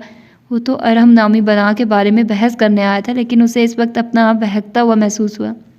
मिसिस, इस एहसास को महसूस करने में वक्त है, लेकिन अगर आप इस एहसास को महसूस करना चाहती हैं तो हमें अभी से कोशिश शुरू कर देनी चाहिए। अपनी नाक हयाम की गर्दन पर सुलाते हुए ज़ोमानी अंदाज में सरगोशी की। अपनी बात पर हयाम का कोई रद्द अमल न देखकर हसाम ने नरमी से उसे कंधों से थामकर रुख अपनी तरफ किया। उसे वो कहीं खोई खोई लगी। थोड़ी देर पहले उन आंखों में बेयकीनी देखी थी, लेकिन इस वक्त बिल्कुल खाली खाली महसूस हुई। तुम कहती हो हयाम कि मेरा दिल हवस का मारा है, लेकिन तुम नहीं जानती ये दिल तो तुम्हारी मोहब्बत का मारा है। हयाम का हाथ थामकर अपने सीने पर दिल के मकाम पर रखते हुए कहा तो हयाम को वो बेतरतीब हुई धड़कनें खुद में धड़कती महसूस हुई। नज़रें उठाकर हसाम की आंखों में देखा, जो जज्बात से सुर्ख होती आंखें उसी पर टिकाए महवियत से उसे ही देखने में मसरूफ़ था। चोट कैसे लगी ये बात भूली जा सकती है, लेकिन इस चोट पर तकलीफ़ कितनी हुई वो एहसास कभी नहीं भूला जा सकता। शायद इस एहसास पर कोई दूसरा एहसास गालिब आ जाए, मगर वो दाग वो कभी भी हमें ये भूलने नहीं देता कि वो किसी चोट के लगने पर ही वाज़े हुआ था। लाख चाहने के बावजूद भी वो उन अल्फाज को ज़बान तक न ला सकी और तल्ख मुस्कुराहट से हसाम की तरफ देखा और उसका हसार तोड़कर 2 कदम पीछे होकर खड़ी हो गई, जबकि हयाम की इस हरकत को हसाम ने नागवारी से देखा। तुम जो मुझसे दूर हो जाती हो और मैं चुपचाप तुम्हारी बेअतनाई और बेरुखी बर्दाश्त कर रहा हूँ, तो इसका हरगिज़ ये मतलब ना समझना कि हसाम राजपूत मजबूर है। मैं सिर्फ तुम्हें वक्त दे रहा हूँ और ये बात तुम भी जानती हो कि तुम पर सबसे ज़्यादा हक मेरा है, सिर्फ और सिर्फ मेरा। इस दिए गए वक्त के दौरान भी मैं तुम्हें ये इजाज़त नहीं देता कि तुम मेरे करीब आने पर दूरी बनाओ। ये बात मैं कभी बर्दाश्त नहीं कर सकता। हयाम, कोई काम था आपको? हसाम की बातों को सिरे से ही नज़रअंदाज करके सवाल पूछा तो हसाम ने गुस्से से हयाम को घूरा। कौन है ये अरहम और क्यों जाओगी तुम उसके साथ? वो जो पलट रही थी नरमी से बाजू थामकर अपनी तरफ रुख करके इस्तफार किया। 18 साल की उम्र में अपने बाप के अलावा अपने ताया का भी बिजनेस संभालना शुरू किया। इस सब अरसे के दौरान मुझे अनगिनत मर्दों से भी मिलना पड़ा, उनके साथ काम करना पड़ा। अनगिनत क्या, इस फील्ड में मुझे ज़्यादातर मर्दों के साथ ही काम करना पड़ा। तो अब मैं आपको सिर्फ एक अरहम कौन है की वजाहत नहीं दे सकती। ये सवाल 7 साल पहले करते तो मैं जवाब देती। झटके से हयाम ने अपना बाजू छुड़ाकर रुख आईने की तरफ किया, जबकि हसाम सख्त नज़रों से उसे देखता रहा, जो अब मुकम्मल तौर पर उसे नज़रअंदाज करने में मसरूफ़ थी। हम चले फिर ऑफिस, हसाम ने उठते हुए मायसा से कहा, जो मोबाइल पर मसरूफ़ थी। हसाम भाई आ जाएं, फिर चलते हैं, मायसा ने बात ख़त्म करने को कहा। वो तो शायद लेट ही आए, हसाम ने शोख मुस्कुराहट होंठों पर सजाकर आगे को झुकते हुए कहा तो मायसा ने नासमझी से उसकी तरफ देखा। ऐसा क्यों होगा, वो बात करने गए हैं, आते ही होंगे। मायसा ने दोबारा नज़रें मोबाइल पर मरकूज करते हुए कहा तो हसाम ने खूनख्वार नज़रों से मोबाइल को घूरा और उठकर बिना मायसा को समझने का मौका दिए उसके हाथ से मोबाइल चपट लिया। आइंदा जब मैं तुम्हारे पास हूँ या तुमसे मुखातिब हूँ तो मैं तुम्हारा ध्यान अपने अलावा किसी और तरफ ना देखूँ। जिस तरह मेरी मुकम्मल तवज्जो का मरकज़ तुम्हारी ज़ात है, वैसे ही तुम्हारी तवज्जो का मरकज़ भी सिर्फ मेरी ज़ात होनी चाहिए। सर्द लहजे में एक एक लफ्ज़ चबाकर कहा तो मायसा ने अपने दोनों हाथ सीने पर बांधकर उसे देखा। जानती थी अभी और मिर्चें लगेंगी उसे। जब हसाम की नज़रें मोबाइल की स्क्रीन पर गई तो इंस्टा पर किसी सिंगर की आईडी ओपन थी। जेलसी और गुस्से के बाइस पल में चेहरे और आंखों का रंग सुर्ख हुआ। दिल चाहा कि सामने दीवार में मारकर उस फ़ोन के टुकड़े कर डाले, लेकिन अपने चेहरे और बालों में हाथ फेरकर इश्तिहाल पर काबू पाना चाहा और नज़रें उठाकर सामने देखा जो उसे ही देखने में महव थी। तुम्हें क्यों लगता है बसाम राजपूत कि तुम्हारी मुकम्मल तवज्जो का मरकज़ मेरी ज़ात है? अगर तुम्हारी मुकम्मल तवज्जो ऐसी है तो उठते हुए अपने दोनों हाथ टेबल पर रख कर आगे को झुकी। अब जबकि मायसा के उस अंदाज पर बसाम के दिल ने एक पीट मिस की। मैं मायसा राजपूत, लानत भेजती हूँ ऐसी तवज्जो पर। अपनी ऐसी तवज्जो का मरकज़ अपनी लंदन वाली किसी होती सोती को बनाना, सर लहजे में कहकर अपना रुख बाहर के जानिब किया, जबकि बसाम ने गुस्से से अपनी मुठियाँ भींची। अनान जो फ़ोन बंद करके कमरे में जाने लगी थी, टेरिस पर आ रहे फ़ातीन के साथ बुरी तरह से टकराई। अभी वो गिरती कि फ़ातीन जो खुद गड़बड़ा गया था जल्दी से कमर से थाम कर अनान को गिरने से बचाया। इस गैर मुतवक्का अवताद पर दोनों की धड़कनें पल में तेज़ हुई। जब अनान ने खुद को संभाल कर पीछे होना चाहा तो फ़ातिन ने उसकी कोशिश को नाकाम बनाकर बाजू से पकड़कर अंदर खींचा और बाएं हाथ से टेरेस का दरवाज़ा बंद करके अनान को उसके साथ पिन कर दिया, जबकि अपने दोनों हाथ उसके अतराफ में रखकर उस पर झुक गया। जबकि अनान आंखों में गुस्सा लिए उसे घूरने में मसरूफ़ थी। क्या बदतमीज़ी है ये फ़ा! एकदम से ज़बान से निकलने वाले अल्फाज पर अनान पहले तो हैरान हुई। मेरा मतलब फ़ातिन। अपने जुमले की दुरुस्तगी करके अनान ने फ़ातिन को घूरा, जो उसके फ़ा बुलाने पर मुस्कुराकर उसे देख रहा था। क्या मसला है, क्यों मुस्कुरा रहे हैं? अनान ने तप कर कहा तो फ़ातिन ने हौले से अपने लब उसके गाल पर रख दिए। कुछ नहीं, बस ऐसे ही। अपने मिसेस पर प्यार आ रहा था। अपने गाल को अनान के गाल पर रब करते हुए कहा तो दाढ़ी की हल्की सी चुभन पर अनान के होंठों पर मुस्कुराहट रेंग गई। शौहर की मोहब्बत, सच नफ़रत करना चाहती थी, लेकिन 2 दिन से तुम्हारी नज़रों में खुद के लिए मोहब्बत चाहत देखकर मुझे अपना आप बहुत कीमती महसूस हो रहा है। तुम्हारी ज़रा सी अनायत मेरे दिल में सोई हुई मोहब्बत को जगा रही है। क्या मैं एक आम सी बीवी की तरह अपने शौहर की मोहब्बत पर खुद को वार दूं, या तुम्हारी इतने सालों की बेअतनाई पर धुतकार दूं? अपनी ग्रे आंखों को फ़ातिन की स्याह आंखों में गाड़ते हुए अनान ने सोचा, मुझे कबूल है कि मैं आम सी बीवी की तरह अपना आप तुम पर वार दूं फ़ातिन राजपूत, क्योंकि तुम जैसे भी हो तो मेरे ही। अपने अलावा तो मैं तुम्हें किसी के लिए नहीं छोड़ूंगी। फ़ातिन, जो अनान के संजीदा चेहरे को बगौर देख रहा था, आहिस्ता से झुककर दूसरे गाल पर भी अपने लब रख दिए। बेबी यार, कितना नाराज़ रहोगी। देखो ना, एक तरफ से अच्छा भी था ना हमारा यहाँ से जाना। अगर यहाँ होते तो दिल कमबख्त ने तुम्हारे अलावा कहीं लगना नहीं था। और फिर तुम्हारा शौहर बेचारा दिन रात तुम्हें सोचता रह जाता, ना पढ़ पाता, ना कुछ बन पाता, और तुम्हें भी कुछ ना करने देता। फिर पुप्पो ने कहना था, दोनों मियाँ बीवी ही अनपढ़ जाहिल। फ़ातिन मुस्कुराते हुए अपनी बात मुकम्मल करता जब अनान ने अपनी उंगली उसके होंठों पर रख दी। फ़ातिन ने मखमूर होती नज़रों से अनान को देखा, जिसका चेहरा फ़ातिन की गर्म सांसों की तपिश से उस वक्त लाल हो रहा था। दोनों हाथों से फ़ातिन का कॉलर पकड़कर उसे खुद पर झुकाया, जिस पर फ़ातिन ने दोनों हाथों से उसे कमर से थामकर खुद में भींच लिया। तो तुम अपनी बीवी से ऐसे प्यार का इजहार करोगे? भारी होती सांसों के दरमियान अनान ने कहा तो फ़ातिन के होंठों पर मुस्कुराहट रेंग गई। नहीं, बीवी नाराज़ थी तो डर था कहीं थप्पड़ ही न मार दे, वरना इजहार करने के तो बहुत से तरीके हैं मेरे पास।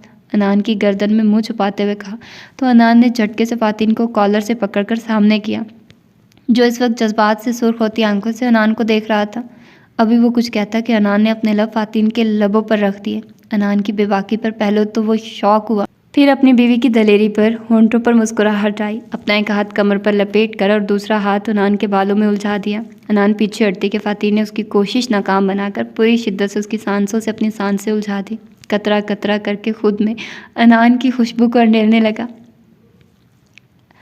उफ बीवी, बस इतना हौसला था, अभी तो इतने बरसों की तशनगी मिटानी है जो इतनी जल्दी तो नहीं मिटेगी, और ये तशनगी तो शायद ही कभी ख़त्म हो, ये तो रोज़ बरोज़ बढ़ती ही जाएगी। अनान को खुद में भींचते हुए कहा तो उसने फ़ातिन के बाजू पर मुक्का रसीद किया। हॉस्पिटल नहीं जाना क्या तुम्हें? अनान ने पीछे हटते हुए कहा तो फ़ातिन ने घूर कर उसे देखा। अभी तो मैं अपने बीमार दिल का इलाज करवा कर राहत महसूस कर रहा हूँ। मेरा डॉक्टर बड़ी मुश्किल से हाथ आया है, ऐसे इसे छोड़कर नहीं जा सकता ना। चेहरे पर मस्कीनियत सजाकर कहा तो अनान के होंठों पर मुस्कुराहट रेंग गई। अपने हाथ में अनान के हाथ पकड़कर उन्हें दीवार से पिन करके उसकी गर्दन पर झुक गया। फ़ातिन की दाढ़ी की हल्की चुभन के साथ उसके होंठों का लम्स अपनी गर्दन पर जा बजा महसूस करके जिस्म का सारा खून अनान के चेहरे पर सिमट आया। जब वो फ़ातिन को दूर करने की कोशिश करती, वो अपने अमल में इतनी शिद्दत ले आता। फ़ातिन के पीछे नाटने पर अनान ने अपना आप उसके हवाले कर दिया। कुछ ही पल गुजरे थे कि मोबाइल की आवाज़ पर अनान ने आंखें खोली। कॉल आ रही है, भारी होती सांसों के दरमियान मुश्किल से कहा तो फ़ातिन ने सुर्ख आंखें उठाकर अनान की तरफ देखा, जिसकी ग्रे आंखें जज्बात की सुर्खी लिए हुए थी। फ़ातिन को अपना आप बहकता हुआ महसूस हुआ। वो फिर से झुकता कि मोबाइल फिर से बजना शुरू हो गया। सख्त बदमज़ा होकर कॉल अटेंड की, जबकि इस दौरान अनान अपनी बेतरतीब हुई धड़कनों को संभालने में लगी थी। वो अभी वहाँ से जाती कि फ़ातिन ने कॉल पर बात करते हुए उसे बाजू से खींचकर अपने सीने से लगा लिया। ठीक है, पहुंच रहा हूँ मैं, फ़ोन पर बात करके अनान की तरफ मुतवज्जह हुआ। सो मिसिस, रेडी रहिएगा, रात को यहीं से कंटिन्यू करेंगे। गंभीर आवाज़ में सरगोशी करके अपना लम्स अनान के माथे पर छोड़कर वहाँ से चला गया, जबकि अनान हया से सुर्ख पड़ता चेहरा लिए बिस्तर पर ढह गई। माइसा जैसे ही में दाखिल हुई, उसका इरादा ऑफिस में जाकर सब फाइल्स को अपनी सेक्रेटरी के हाथ बसाम को भेजने का था, क्योंकि वो हसाम के बगैर ही आ गई थी और अपने पीछे हसाम की कार को देख चुकी थी, जो उसकी बात पर गुस्से से पागल हो रहा था। मायसा की पैदाइश पर रिजवान साहब ने अपने बिजनेस का नाम अपनी बेटियों के नाम के पहले हरूफ को जोड़कर नया रखा था। बसाम की कार जैसे ही बाहर रुकी तो कंपनी का नया नाम देखकर उसे हैरत हुई, क्योंकि ये बात आज तक रिजवान साहब ने उन्हें नहीं बताई थी।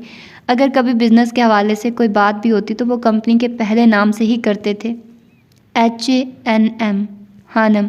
उसे एक लम्हा लगा था उन अल्फाज को समझने में, लेकिन अपनी हैरत पर जल्द ही काबू पाकर वो तन फन करता मायसा के पीछे भागा, जो तेज़ तेज़ कदमों से अंदर जा रही थी। अभी मायसा सीढ़ियों वाली साइड पर जाती कि बसाम ने उसका बाजू पकड़कर घसीटते हुए लिफ्ट तक लाया और लिफ्ट के खुलने पर मायसा को लिए अंदर दाखिल हुआ। मायसा पहले तो इस अफ्ताब पर हक तक रह गई, लेकिन जब तक समझती बसाम उसे लिए लिफ्ट में दाखिल हो चुका था। वो तो शुक्र था कि लिफ्ट साइड पर थी।